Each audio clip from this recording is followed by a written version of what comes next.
The Pro Football Focus defensive grades. Charvarius Ward, number 1, a 90.6, elite, all-pro level play. He has given up the least amount of separation in the NFL of any corner. He's been magnificent. He has been absolutely incredible. Fred Warner, number 2, probably one of his best games we've seen in a year. Awesome, 87.1. Drake Greenlaw, he's on pace for over 150 tackles, ladies and gentlemen. Like, he might lead the NFL in tackles. Was everywhere. He had a 78.7. Gibson was 4th with a 76th grade. Oren Burks got 19 snaps, played really well, 73.3. Bosa, 69.5. Mosley, 66. Then we go to the bottom. Demo, based on analytics, was his worst grade. They went after him like crazy. They targeted against him 11 times, which is nuts. Samuel Womack got 15 snaps. He played some outside. Not good. 39.1 grade. Kamiko Toure, I love seeing him get snaps, got 19, but didn't grade well. 41.5. DFF, he got a 45.2 grade.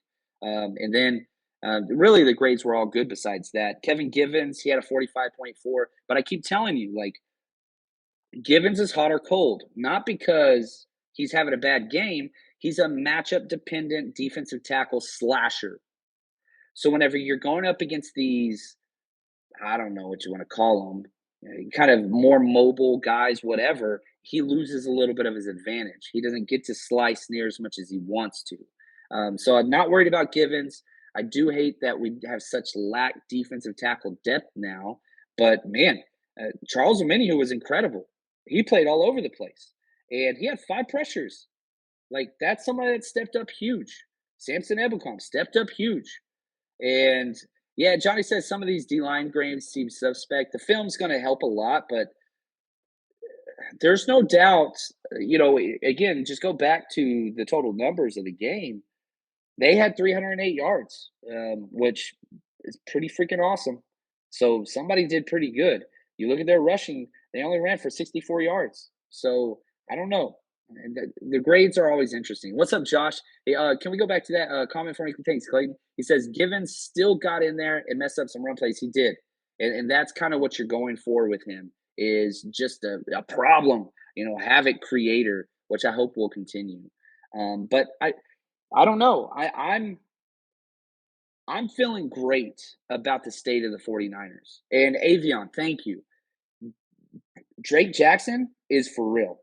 Okay, and he's going to start getting more and more snaps, and we projected this. The Bosa injury is definitely going to inflate that, but it's not like with Bosa out, there's just a bunch of like no-name guys out there. No. And yeah, do you have 3 out of 4 of your starting defensive line rotation out?